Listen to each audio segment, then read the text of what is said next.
আন্দোলন যে ছাত্ররা করেছে সেই ছাত্ররা এবং তাদের মা বাবারা মিলে যাকে দেশের ক্ষমতায় বসাতে চাবে তারাই বসবে।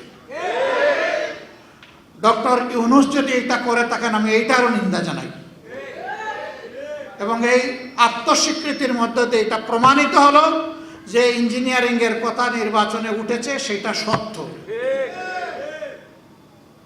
এখন বলতে পারেন আপনারা কি করলেন, ভোট দিলাম 70% মানুষ, আপনারা ভোটটা গড়ে তুলতে পারলেন না কেন? আমরা কেন পারিনি তার জবাব আমার চাইতে আপনারা কম জানেন না।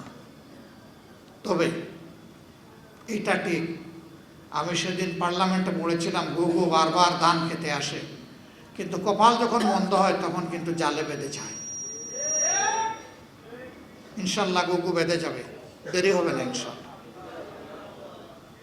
বিএনপি জাতির সাথে প্রতারণা, ধোঁকা এবং গাদ্দারি করে তাদের যাত্রা শুরু করেছে। এবার তারা সংবিধান সংস্কার পরিষদের সদস্য হিসাবে তারা শপথ নেয়নি। তারা তখন বলেছে গণভোট হারাম। এখানেই দাঁড়িয়ে একজন বক্তা জুলাই যোদ্ধা বলেছেন বাংলাদেশের প্রথম গণভোটটাও কিন্তু সংবিধানে ছিল না। একজন সামরিক ব্যক্তি তিনি বেসামরিক প্রেসিডেন্ট হওয়ার জন্য সেই গণভোট দিয়েছিলেন। বিএনপি গর্ব করে বলে 71ও তাদের, 90ও তাদের, 24ও তাদের, সব কিছু তাদের, আর কারো কিছু নেই। 71-এ তো বিএনপির জন্মই হয় নাই, 71 তাদের হয় কিভাবে? এখন যদি বলে যে 71-এ শহীদ প্রেসিডেন্ট জিয়াউর রহমান স্বাধীনতার ঘোষণা দিয়েছেন এবং যুদ্ধ করেছেন, সেই কারণে হ্যাঁ ঘোষণা উনি দিয়েছেন, প্রথমবার নিজের পক্ষ থেকে, দ্বিতীয়বার আরেকজনের পক্ষ থেকে, আর যুদ্ধ উনি করেছেন আমরা অবশ্যই সম্মান করি। কিন্তু এককভাবে যদি একক ক্রেডিট এক ব্যক্তিকে সব কিছু দিয়ে দেওয়া হয় তাহলে বাকি যোদ্ধাদের পজিশন কোথায় থাকে? এইটাও যুদ্ধকে কুক্ষিগত করার, আগের আমলে যারা ছিল ফেসিবাদী আমলে তারাও এইভাবে করেছে, এবং তারা করতে গিয়ে লজ্জাজনকভাবে জিয়াউর রহমান সাহেবকে পাকিস্তানের দালাল, চোর কোনো কিছু বলতেই বাদ দেয় নাই। আমরা ওই রাজনীতি আর দেখতে চাই না। আপনারা সাক্ষী, এই জুলাই যুদ্ধের পরে অনেকে কার কত সদস্য দলীয় শহীদ হয়েছে তার ভাগ বাটোয়ারা করেছেন। আমরা সেদিন প্রতিবাদ করে বলেছিলাম আমরা এটা নিন্দা জানাই। শহীদরা কোনো দলের প্রপার্টি নয়, এই শহীদরা জাতির গর্বিত সম্পদ। আমরা দলীয় ভিত্তিতে কোনো ভাগ বাটোয়ারা করতে চাই না। চেষ্টা করেছি আমাদের অবস্থান থেকে শহীদ পরিবারগুলোর কাছে যাওয়ার, কিন্তু এইটা দাবি করতে পারি না যে আমাদের কাছে তাদের যে হক ছিল সব আমরা আদায় করে ফেলেছি, এটা কখনো দাবি করব না।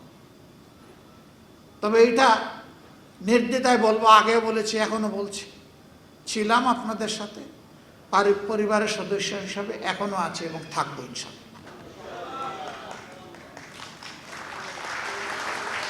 প্রিয় জুলাই যোদ্ধাবৃন্দ, আহত, এর পরের শব্দটা বলতে আমার কলিজায় লাগে, পঙ্গু শব্দটা বলতে।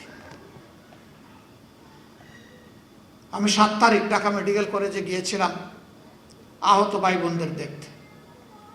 একজনের এক হাত শেষ, এক পা শেষ। আমি তাকে বললাম তোমার সম্পদ দিয়ে দিছো, জাতির প্রয়োজনে আগামীতে তো আর তুমি কিছু করতে পারবো না। বলে কেন পারবো না? বললাম তোমার তো এক হাত এক পা শেষ, পা তোমার 60 টুকরা আর হাত তোমার কেটে ফেলেছে। আমাকে বলল বাকি শরীরটা আমার এখনো আছে, তাইও দেবো ইনশাআল্লাহ।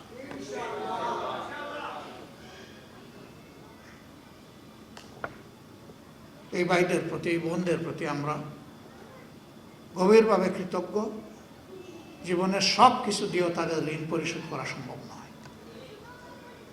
সংসদে আমরা দাবি করেছিলাম, যেহেতু সবাই মজলুম, যেহেতু মাসের পর মাস সেখানে বসে আপনারা কনসেনসাস পরিষদে, ঐক্যমত্য পরিষদে কথা বলেছেন, কমিশনে, যেহেতু আপনারাই প্রথম দাবি করেছিলেন যে আপনারা গণভোট চান, যেহেতু আপনাদের নেতাও বলেছেন যে গণভোটে হা বলেন, আমরাও বলেছি আল্লাহর রাস্তায় গণভোটটাকে ফেলে দিবেন না। 70% মানুষের রায়কে যদি ফেলে দেন এই দেশবাসীকে অপমান করার সামিল হবে। তারা আমাদের কথা শুনেননি। তাদের ওই ইঞ্জিনিয়ারিংয়ের মাধ্যমে 2/3 যেটা, সেইটার বলেই তারা অনেকটা গায়ের জোরে এইটাকে ফেলে দিলেন। দেখবেন সংসদে দাঁড়াইলেই তারা বলে সুষ্ঠু নির্বাচনের মাধ্যমে এই সংসদ গঠিত হয়েছে। যে জীবনে কখনো মিথ্যা কথা বলে না তার কসমকে বলার প্রয়োজন হয় না যে আমি সত্য বলছি, কারণ মানুষ জানে যে সে সত্যবাদী। কিন্তু যে মিথ্যা বলে তাকে এই কসমকে বলতে হয় এই কথাটা আমি সত্য বলছি, কারণ মানুষ জানে সে মিথ্যাবাদী। এই জন্য তার কথা মানুষ বিশ্বাস করবে না। শেষমেশ দেখেছেন, শেষ দিন আমরা যখন সংসদ থেকে ওয়াকআউট করে বের হয়ে আসি, সেই দিন সত্যিকার অর্থে ফ্যাসিবাদের পক্ষে অবস্থান নিয়েছে দৃঢ়ভাবে বিএনপি, আমরা তার বিপক্ষে অবস্থান নিয়েছিলাম। গণভোটের রায় অমান্য করার দিনও আমরা ওয়াকআউট করে এসে বলেছি, চেয়েছিলাম সংসদে সমাধান, হয়নি। যেই জনগণ রায় দিয়েছে আমরা এখন সেই জনগণের কাছে ফিরে যাচ্ছি।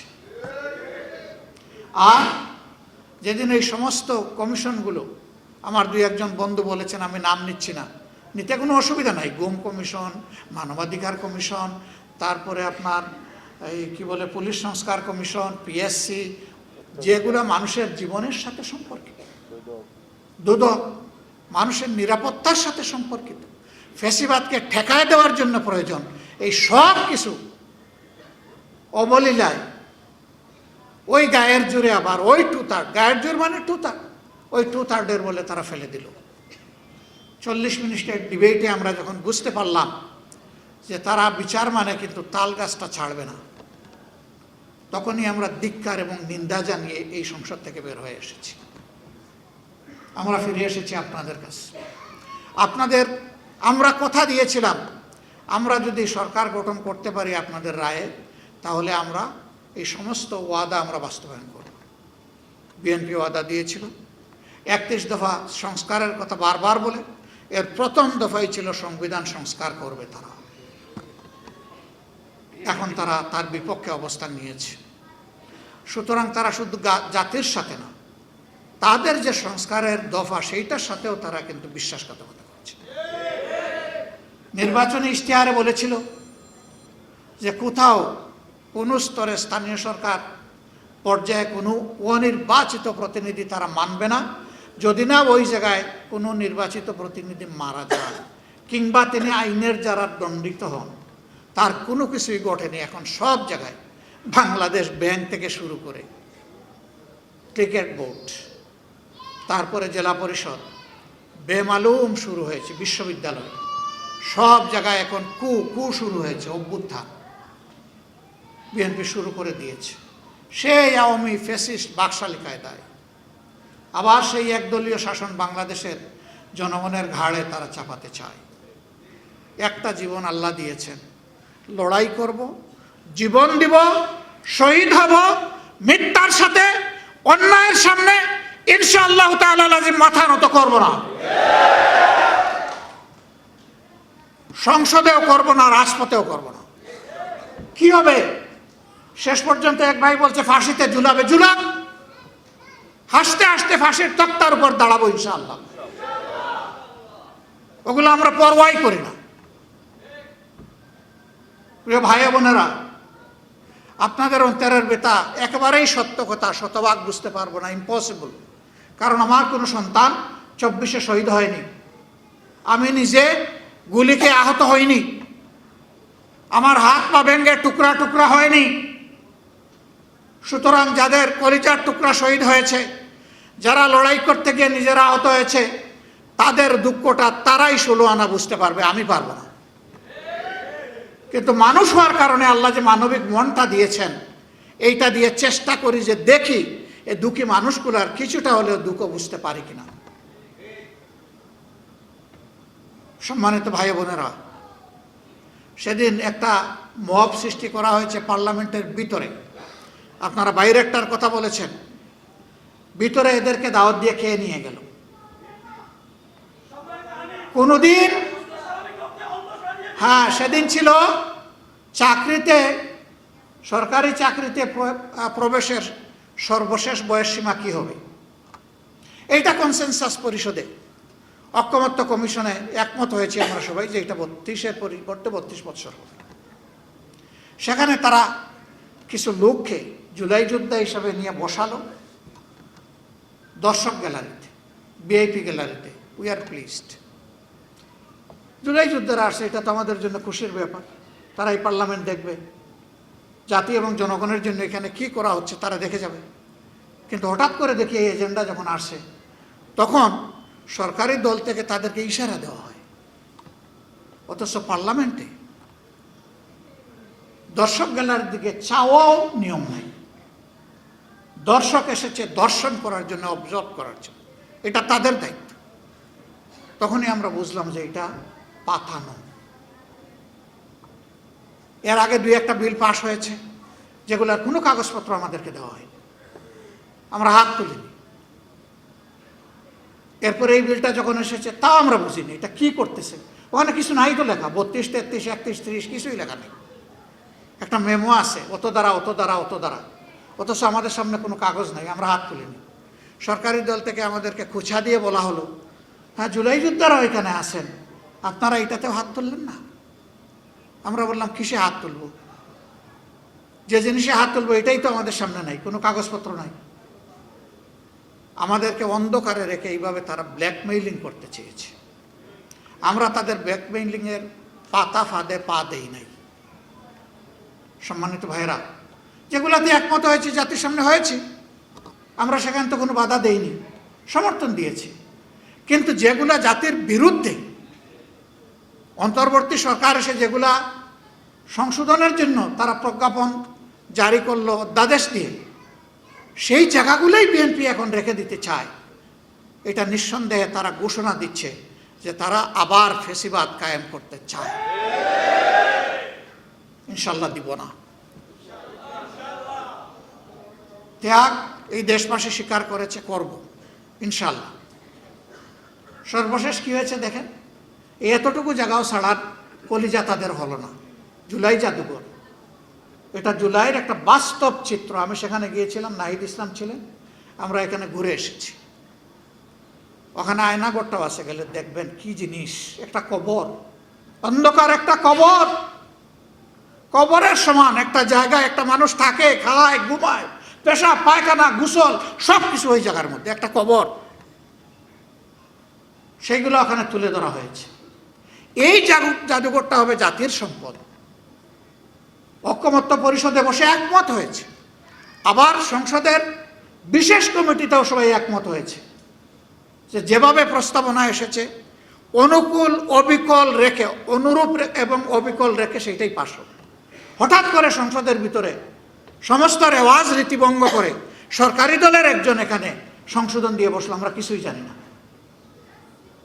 এটাকে দলীয়করণ করার জন্য বলা হলো এটা সংস্কৃতি মন্ত্রণালয়ের অধীনে, এখানে মন্ত্রী অথবা প্রতিমন্ত্রী না থাকলে এটা চলবে কিভাবে? আমাদের পক্ষ থেকে আমাদের চিফ হুইপ কথা বললেন, আমরা বললাম যে এই ধরনের শত সহস্র প্রতিষ্ঠান বাংলাদেশে আছে, এগুলার প্রধান মন্ত্রী কিংবা প্রতিমন্ত্রী নয়। আর এটা কোনো সাধারণ জাদুঘর নয়, অথবা জাদুঘরের কোনো শাখাও নয়। এটা গোটা জাতির সেই 47 থেকে শুরু করে 24 পর্যন্ত ঐতিহাসিক জিনিসগুলো এখানে তুলে ধরা হয়েছে। এই জাদুঘরটাকে আল্লাহর রাস্তে আপনারা রাজনীতিকরণ করবেন না। প্রথমে এক যুক্তি দিল, শেষে গিয়ে খোলামেলা বলে ফেলল যে আমরা তো নির্বাচন করেছি দলীয় সরকার কায়েম করার জন্য। থলির বেড়াল বের হয়ে গেছে। জনগণের সরকার কায়েম করার জন্য নয়, দলীয় সরকার কায়েম করার জন্য। ভাই বোনেরা, আমরা সেই দুঃখ, ক্ষোভ, যন্ত্রণা, ব্যথা এবং ঘৃণা নিয়ে সেদিন ওয়াকআউট করেছি। আমরা আপনাদেরকে কথা দিচ্ছি, যতদিন সংসদের ভিতরে লড়াই করতে পারবো ততদিন থাকবো, এর বাইরে 1 মিনিটও থাকবো না। রাজপথ আমাদের মূল ঠিকানা, সংসদ আমার মূল ঠিকানা নয়। সংসদে এই দেশের দুঃখী জনগণ একটা পরিবর্তনের আশায় আমাদেরকে পাঠিয়েছে। সেই পরিবর্তনের সূচনা যদি আমরা না করতে পারি সেই সংসদ দিয়ে আমাদের কি হবে? অবশ্যই আমরা আল্লাহ চাইলে জনগণের চাহিদার ক্ষুধা পূরণের সাথেই থাকবো, এর বাইরে যাব না ইনশাআল্লাহ। আপনারা আশ্বস্ত করেছেন, আমরা শক্তি পেয়েছি, একসাথে লড়বো ইনশাআল্লাহ। এবং আমরা দৃঢ় আস্থাশীল, পরাজয় হবে চূড়ান্তভাবে ফেসিবাদের, বিজয় হবে জনগণের ইনশাআল্লাহ। এই বিজয়ে কোনো আপোষ নাই। আমরা একসাথে থাকব। আল্লাহ আমাদেরকে একসাথে থাকার তৌফিক দান করুন। আমাদেরকে আপনাদের বাইরে কেউ ভাববেন না। আমরা অনেক বড় পরিসরে, আরো অনেক বড় পরিসরে জুলাই যোদ্ধাদের কথা শুনতে চাই, তারও আয়োজন ইনশাল্লাহ করব। এই কথাগুলো শুধু আমরা শুনবো না, বাংলাদেশের 18 কোটি মানুষ শুনবে, বিশ্ববাসী শুনবে ইনশাআল্লাহ, এবং জাতির রাস্তা পেয়ে যাবে। আপনাদের সবাইকে গভীর কৃতজ্ঞতা, আন্তরিক মোবারকবাদ। আসসালামু আলাইকুম ওয়া রাহমাতুল্লাহ।